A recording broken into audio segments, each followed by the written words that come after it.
Okay. Welcome to episode 13 of Just One More Topic. I am Tridrachius from Just One More Level. I am Taborius from All Your Base. I forgot who I was. And I'm RawrBagels, also from Just One More Level. All right. I've really got to figure out some way of getting the post things in. Yeah. Anyway, so with that, episode 12 went up earlier today with all of its fancy, we got cameras and stuff. And we're back here to say, screw that. Yeah. We're back to low budget. We are gearing up for a midnight launch for Tomb Raider, MLB 13 the show, MLB 2K13. We're doing all kinds of... The cameras are used. Which, by the way, I'm going to go ahead and call it, if you have a choice, the show. Just, if you have a PS3, just get the show. Don't even bother. Yeah, sure, they're going to do the whole $1 million for Pitch to Perfect game. No, I want to play a really good game, so I'll play the show. And let's just go ahead and do it featured. Both baseball games. Done. All right, so moving to the topic of this episode. Who's not here? Moving. Gotcha, Moo. Inside jokes. He's a cow. Anyway, so with his name's Immortal Moo. We are talking about the trend of freemium games, microtransactions, and overall just kind of plugging away at nickel and diming gamers. I make that sound so bad, but realistically, it's not a bad business model. I mean, some games works. You take, like we were talking about, TF2, Team Fortress 2, League of Legends use the freemium model very effectively. Microtransactions, I mean, most recently, like we talked about it during Dead Space 3, it's just kind of shortcuts, but it really kind of comes down to what do you really own in a game anymore? Yeah. In the previous episode, you mentioned something where it is very, very true. Very true. Maybe. Yeah. Where even on Steam, you're really only purchasing the right to play something. You're not necessarily owning it. You're just saying, hey, here's my money so I can play this. Whereas with like an actual disc, and this got brought up because of used games, pre-owned stuff, where the potential, Sony and Microsoft both own patents to control that. So it really kind of comes down to like what do you own? And with the free-to-play games like League of Legends and Team Fortress 2. Team Fortress 2, DC Universe Online. A lot of MMOs are going that way. Star Wars did it like 4 months after release. Like EverQuest, still going 14 years later, and it's largely due to free-to-play. We don't talk about the Evercrack, dude. Yeah. That's not nice. Sorry. You okay there? Keep going. Okay. So, and with more and more console gaming, kind of incorporating that with like Happy Wars on Xbox Live, we reviewed it on All Your Show.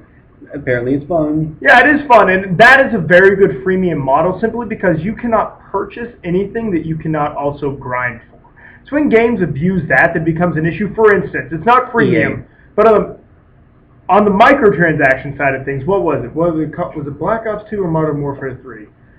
Anyway, one of them, and you guys that play multiplayer know what I'm talking about. Day one, already programmed on the disc, you have to purchase an additional... Huh? Capcom.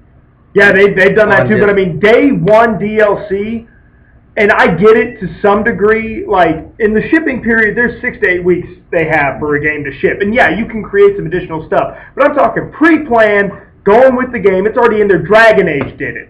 Oh my God. Day one, hey, what's up? Oh, I have this grand quest with all this neat armor. I'm in. Yeah. That'll be $10. Are you shitting me right now? Like, really? I just paid $60, or if you bought the collector, $75, for this damn game. Mass Effect 3 also did it. Where if you bought the standard... EA again? Yes. EA. Dragon Age. EA! Okay, so basically we're saying the big problem is EA. Yeah. Mass Effect 3, if you got the standard edition, you didn't get, I don't remember what it was called, but it was the DLC pack that featured the Prothean character. If you got the special collector's edition, you got him. But if you didn't, $10. Yeah. And really all you're doing is spending $10 for about an hour and a half. Anyway, pre-order bonuses are one thing, but that kind of stuff, it's, I don't know. That's one-sided. That's from the gamer side, the consumer side. Honestly, from the business side, I get it. Games are getting more and more expensive, and one of the numbers that I've heard tossed around a lot is, say, new game gets sold. by the time that for $60, by the time that comes back to the publisher or the developer, they only see $23 of that. Maybe it was 28. One of the two. So I get it. They're looking for other ways to expand their profit margin and need to make some money. And yeah, used games eat into that somewhat, but you know, at the same time, it's like reward your players for buying it new. Yeah. Don't punish them. And that's EA does have a very bad track record. Namco is also known for just really nickel and diming. Like, you can buy levels for most of Namco's games. Like, you can go to the PlayStation Store or you can go to Xbox Live Marketplace and you can spend $5 and increase a couple levels. But to look at a game that, like, take the first Dead Rising.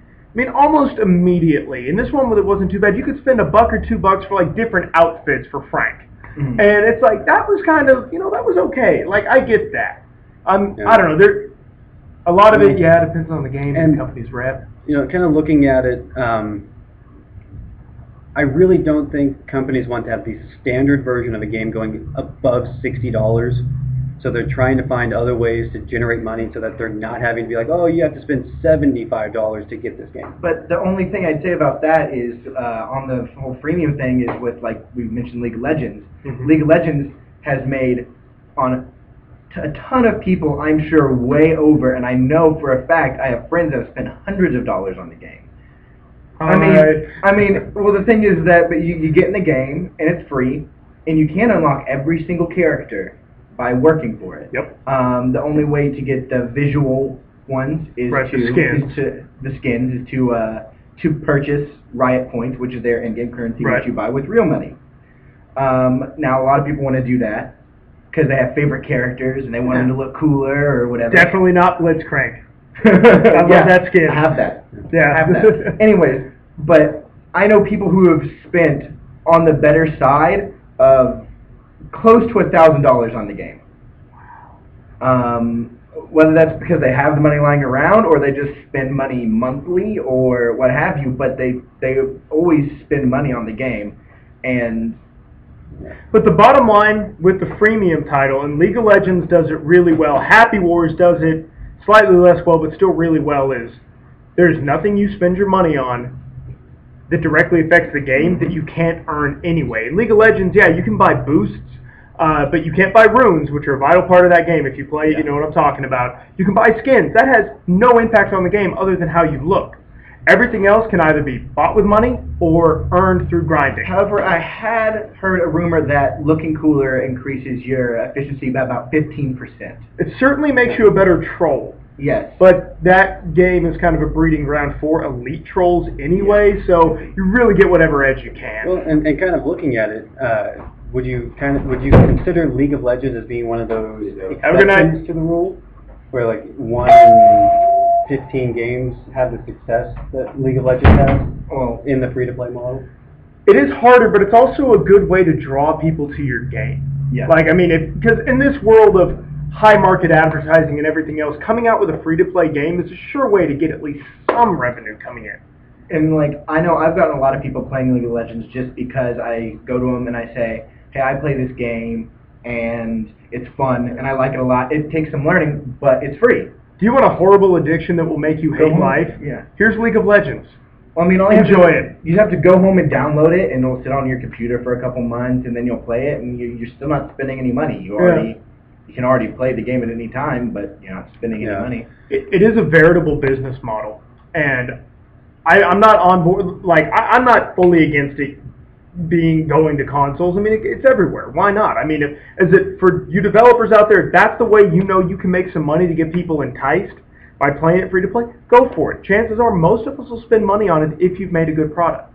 Yeah, if it's enjoyable and people are actually saying, hey, I want to go home and play this, I'm sure people will want to actually spend money on it.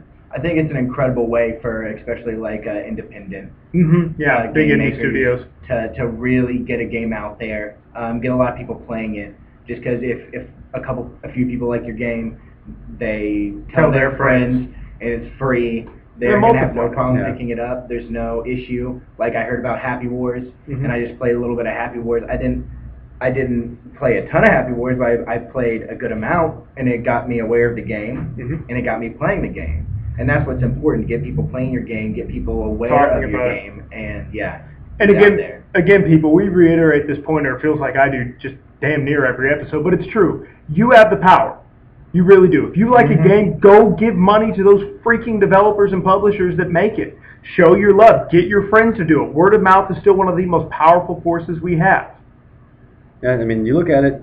We're running out of time. Yeah, we're past time, but you know, there's a lot of these that once we get going, it's just kind of difficult to find an actual stopping point. But looking at it,